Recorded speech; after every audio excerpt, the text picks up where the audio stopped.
வணக்கம் மோகன்ஜி சார். நீங்கள் தேடிட்டு இருக்கிற 4 பேர்ல நானும் ஒருத்தன்.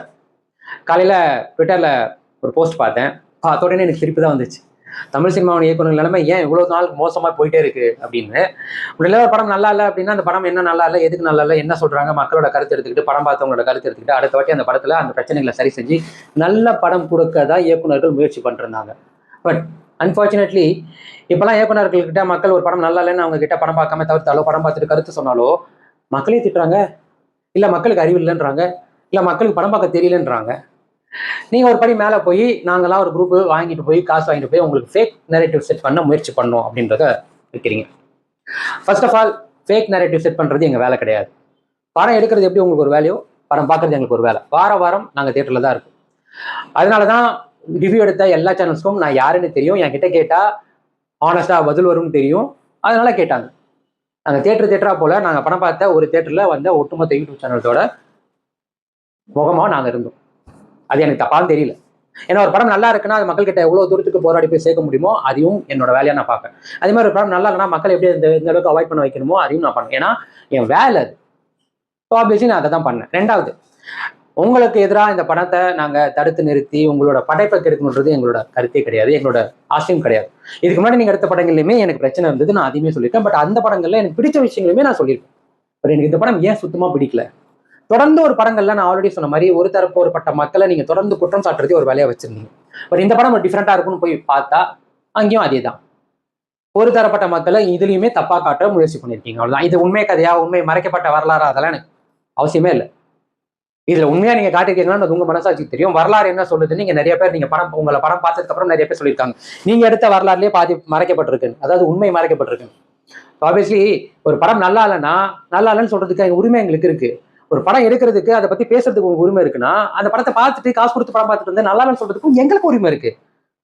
இப்பவுமே நான் ஏன் என் ஃபேஸை காட்டி வீடியோ போட்டிருக்கேன், நான் எனக்காக மட்டும் பேசல, அந்த போட்டோல எல்லாம் அத்தனை பேருக்காக தான் பேசுறேன்.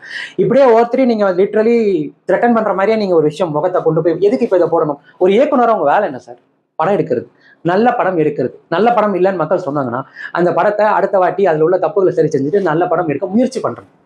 இல்லை நான் கேட்குறேன், உங்க படத்தோட வேல்யூ இந்த நாங்கள் 4 பேர் சொல்றதுனால ஒட்டுமொத்தமா மக்கள் வந்து அவாய்ட் பண்றாங்கன்னு நினைக்கிறீங்களா? டு யூ திங்க் நாங்க சொல்ற ரிவ்யூவர்ஸ்லாம் மக்கள் கேட்டுட்டு போய் படம் பார்க்கறாங்கன்னு நினைக்கிறீங்க?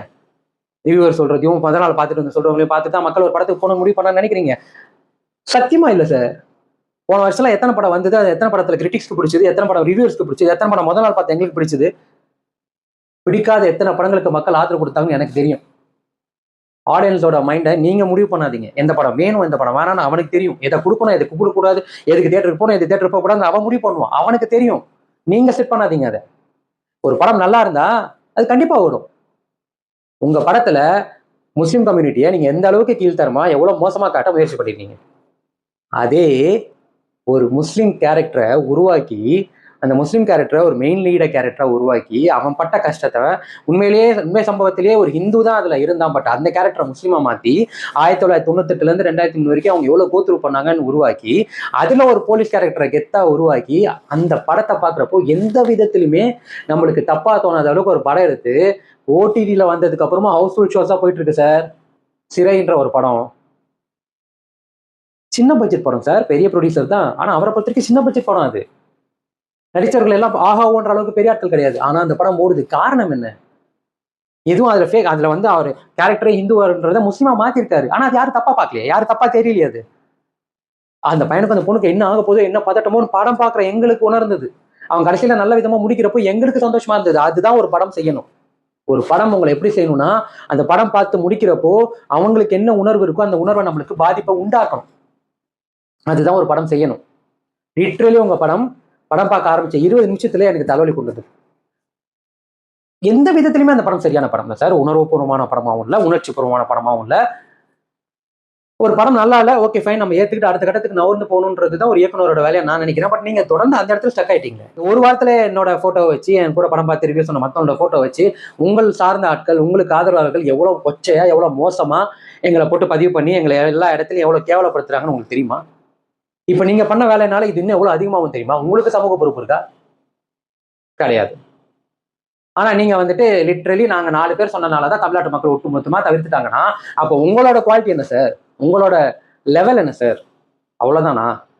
அவ்வளவுதான் நீங்க ஒரு இயக்குனரா? அப்பவே நீங்க தோத்துட்டீங்க சார். படம் நல்லா இருந்தா மக்கள் ஆதரவு கொடுப்பாங்க. அது சின்ன படம், பெரிய படம், இவர் நடிச்சிருக்கணும், அவர் நடிச்சிருக்கணும், பெரிய இயக்குனர், பெரிய நடிகர், பெரிய தயாரிப்பாளர் தேவையே இல்லை. போன வருஷம் வந்த சின்ன படங்கள் எவ்வளவு பெரிய வெற்றி அடைஞ்சிருக்குன்றது உங்ககிட்டயே இருக்கு. நல்ல படம் எடுக்க முயற்சி பண்ணுங்க. முடியலையா, தப்புகளை திருத்திக்கிட்டு மக்கள் சொல்றதை ஏத்துக்கிட்டு அடுத்த படம் நல்ல படமா கொடுக்க முயற்சி பண்ணுங்க. அதை விட்டுட்டு இன்னும் உட்காந்துட்டு ஓன்னு ஒரே இடத்துல உட்கார வைக்கிறனாலையோ, இல்ல எங்களை பத்தி தப்பு தப்பா நீங்க நீங்களா ஒரு நெரேட்டிவ் செட் பண்ணி எங்களோட இமேஜையும் எங்களோட பேரையும் எங்களுக்கு ஏதாவது ஒரு த்ரெட்டை உருவாக்க நீங்க முயற்சி பண்றதுனாலயோ உங்களோட பேர் எதுவும் மாற போறது இல்லை. சரி, நாளைக்கு படம் வருது, நான் நாளைக்கு படம் பார்க்க தான் போறேன். அதுல எந்த படம் நல்ல படமோ அந்த படத்துக்கு நல்லதா சொல்லுவேன், எந்த படம் நல்லாலையோ அந்த படத்தை நல்லா தான் சொல்லுவேன். தேட்டர்ல காசு கொடுத்து போய் பாக்குறேன், எனக்கு ஃபுல் உரிமை இருக்கு. ஒரு நாள் முழுக்க தேட்டர்ல இருக்கேன், ரிலீஸ் ஆகிற அத்தனை படத்தையும் பாக்குறேன். போன வாரம் அந்த அத்தனை படங்களையும் தான் நான் பார்த்தேன். ஹாட்ஸ்பாட் 2 பார்த்தேன், திரௌபதி 2 பார்த்தேன், ஜாக்கி பார்த்தேன், மங்காத்தா பார்த்தேன். எல்லா படத்தையும் தான் நான் பார்த்தேன். பாபிஜி எந்த படம் நல்லா இருக்கோ எந்த படம் நல்லா இல்லையோ நான் அதை சொல்ல தானே செய்யணும்.